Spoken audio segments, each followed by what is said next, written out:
Bidadi township ವಿರುದ್ಧ ದಳಪತಿಗಳ ಪಾದಯಾತ್ರೆ ಸಮರಗಳು ನಡೀತಾ ಇದೆ. ಟೌನ್ಶಿಪ್ ಯೋಜನೆ ಹೋರಾಟಕ್ಕೆ ಸಿದ್ಧವಾಗಿರೋ ದಳಪತಿ ಮಾಜಿ ಪ್ರಧಾನಿ ದೇವೇಗೌಡರ ಪತ್ನಿ ಚೆನ್ನಮ್ಮ ನಿಧನ ಹಿನ್ನೆಲೆ ಬಿಡದಿ ಟೌನ್ಶಿಪ್ ಯೋಜನೆ ವಿರುದ್ಧ ಹೋರಾಟ ಸ್ವಲ್ಪ ವಿಳಂಬ ಆಗಿದೆ. ಟೌನ್ಶಿಪ್ ಯೋಜನೆ ಹೋರಾಟಕ್ಕೆ ಈಗಾಗಲೇ ಜೆಡಿಎಸ್ ಸಕಲ ಸಿದ್ಧತೆಗಳನ್ನು ಮಾಡಿಕೊಳ್ತಾ ಇದೆ. ಒಂದು ಕಡೆ ತಾಯಿ ನಿಧನ ಅನ್ನುವ ಕಾರಣಕ್ಕೋಸ್ಕರ, ದೇವೇಗೌಡರ ಪತ್ನಿ ನಿಧನ ಅನ್ನೋ ಕಾರಣಕ್ಕೋಸ್ಕರ ಕೆಲವೊಮ್ಮೆ ವಿಳಂಬ ಆಗಿರಲೂಬಹುದು. ಜುಲೈ 30ರಿಂದ 1ರವರೆಗೆ ಪಾದಯಾತ್ರೆ ಹಮ್ಮಿಕೊಂಡಿದ್ದ ಜೆಡಿಎಸ್ ಬಿಡದಿಯಿಂದ ಬೆಂಗಳೂರಿಗೆ ಪಾದಯಾತ್ರೆಯ ಮೂಲಕ ಹೋರಾಟ. ಅಧಿವೇಶನದ ವೇಳೆ ಪಾದಯಾತ್ರೆಗೆ ಜೆಡಿಎಸ್ ಚಿಂತನೆಯನ್ನ ಮಾಡ್ತಾ ಇದೆ.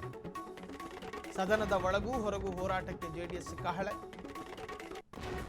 ರಾಜ್ಯ ಸರ್ಕಾರವನ್ನ ಇಕ್ಕಟ್ಟಿಗೆ ಸಿಲುಕಿಸುವುದಕ್ಕೆ ಪಕ್ಕಾ ಪ್ಲಾನ್. ಬಿಡದಿ ಟೌನ್ಶಿಪ್ ಯೋಜನೆ ರದ್ದತಿಗೆ ಜೆಡಿಎಸ್ ಬಿಗಿ ಪಟ್ಟು. ಈ ಸಂದರ್ಭದಲ್ಲಿ ಜೆಡಿಎಸ್ ಪ್ರತ್ಯೇಕವಾದ ಕ್ರೆಡಿಟ್ ಅನ್ನು ತೆಗೆದುಕೊಳ್ಳೋದಕ್ಕೆ ಇಷ್ಟಪಡುತ್ತೆ. ಕಾರಣ, ಅವರೇ ರೂಪುಗೊಳಿಸಿದಂತಹ ಹೋರಾಟ, ಅವರೇ ಸಿದ್ಧಗೊಳಿಸಿದಂತಹ ಚಳುವಳಿ. ಬಿಜೆಪಿಗರಿಗೆ ಇದರಲ್ಲಿ ಲವಲೇಶದಷ್ಟು ಕೂಡ ಕ್ರೆಡಿಟ್ ಹೋಗಬಾರದು. ಈ ರಾಜ್ಯದ ಪ್ರತಿಯೊಬ್ಬ ಕನ್ನಡಿಗನೂ ಕೂಡ ಬಯಸೋದೇ. ಕಾರಣ, ಬಿಡದಿ ಅಂತ ಬಂದಾಗ ಜೆಡಿಎಸ್ ಆರಂಭಿಕವಾದಂತಹ ರಣಕಹಳೆಯನ್ನು ಮೊಳಗಿಸಿದ್ದು.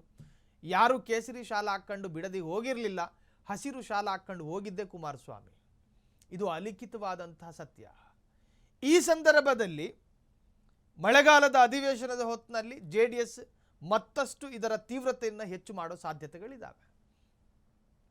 ಮಡದಿ ಕಳೆದುಕೊಂಡಂತಹ ದುಃಖದಲ್ಲಿ ದೇವೇಗೌಡರು, ಮಾತೃ ಕಳೆದುಕೊಂಡಂತಹ ದುಃಖದಲ್ಲಿ ಕುಮಾರಸ್ವಾಮಿ. ಇಂತಹ ಸಂದರ್ಭದಲ್ಲಿ ಹೌದು, ರಾಜಕೀಯವಾಗಿ ಸ್ವಲ್ಪ ಸಕ್ರಿಯ ಆಗೋದು ಕಷ್ಟ ಆಗ್ತವೆ. ಅದರರ್ಥ ಈ ಚಳುವಳಿ ಅಥವಾ ಈ ಹೋರಾಟ ನಿಲ್ತು ಅಂತಲ್ಲ. ಇದು ಜೆಡಿಎಸ್ಸಿಗರ ಒಂದು ಸಂದೇಶ.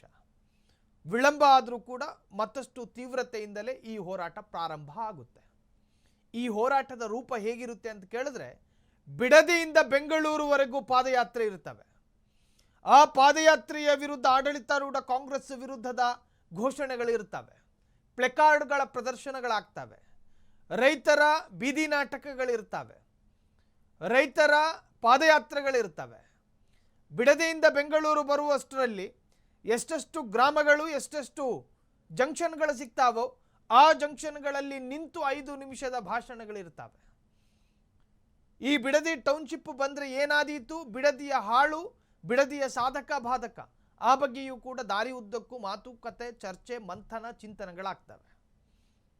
ಜನರನ್ನ ಜಾಗೃತಗೊಳಿಸುವಂತಹ ಪ್ರಯತ್ನಗಳಾಗ್ತವೆ. ಇದು ಜೆಡಿಎಸ್ ನಾಯಕರು ಹೇಳಿಕೊಂಡಿರುವಂಥ ವಿಚಾರ.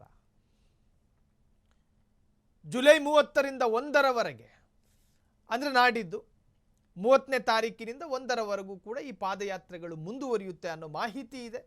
ಇನ್ನು ಜೆಡಿಎಸ್ ಕುಟುಂಬದ ನಾಯಕರು ಏನು ತೀರ್ಮಾನ ಮಾಡ್ತಾರೋ ಅದರತ್ತ ಎಲ್ಲರ ಚಿತ್ತವ ನೆಟ್ಟಿರುವಂತಹದ್ದು. ಸೊ ಅತ್ಯಂತ ಕುತೂಹಲವನ್ನು ಕೂಡ ಕೆರಳಿಸಿದೆ.